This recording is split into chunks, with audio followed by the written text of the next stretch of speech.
আসসালামু আলাইকুম প্রিয় দর্শক, আশা করছি সকলেই ভালো আছেন। প্রিয় দর্শক, ডক্টর মোহাম্মদ ইউনূস প্রধান উপদেষ্টা একটি জরুরি বৈঠকে বসেছে। সেখানে গুরুত্বপূর্ণ দেশের বিষয় নিয়ে কিছু কথা হয়েছে, সেটি আপনাদের সাথে তুলে ধরব।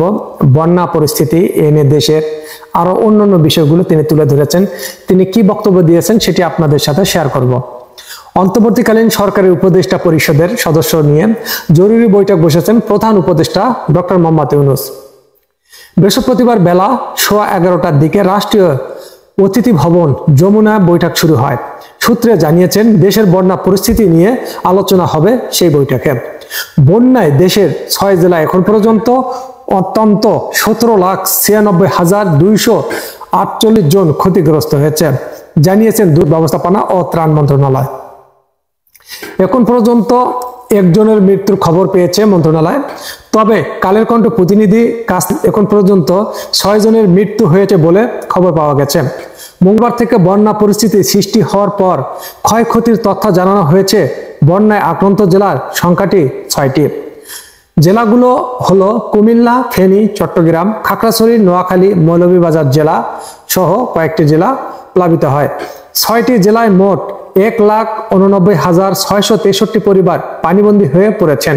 ক্ষতিগ্রস্ত লোক সংখ্যা 17,96,248 জন। ফেনী জেলায় একজনের মৃত্যু হয়েছে বলে নিশ্চিত করেছেন স্থানীয় বাসিন্দারা।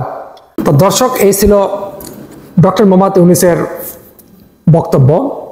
তিনি বলছেন যে ভারত এই সময় যে পানিগুলো হঠাৎ করে ছেড়ে দিয়েছে, এতে করে বাংলাদেশের ফসল, মাছ, ঘরবাড়ি, মানুষ অনেক ক্ষতিগ্রস্ত হয়েছে।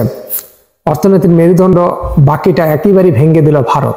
দর্শক, হঠাৎ করে বাংলাদেশের সাথে কোনো কথা না বলে ভারতের যে বাঁধগুলো আছে, ফারাক্কা বাঁধ, বিভিন্ন বাঁধ আছে ভারতের, বাংলাদেশের নদীতে ছেড়ে দেয়।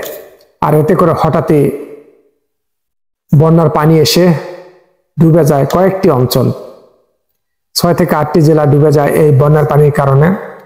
মানুষের লক্ষ লক্ষ টাকার মাছ, কৃষি ফসল, আবাদি ফসল, তারপরে গরু, ছাগল, হাঁস, মুরগি, বিভিন্ন ক্ষতি হয়। মানুষ অনেকটাই ক্ষতি হয়ে পড়েছে বন্যার পানিতে। অনেকে অভাবের মধ্যে রয়েছেন।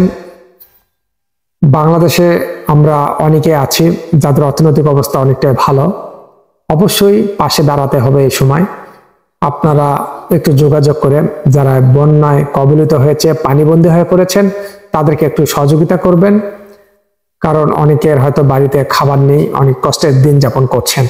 তা দর্শক, আবারও দেখা হবে নতুন কোনো ভিডিওতে।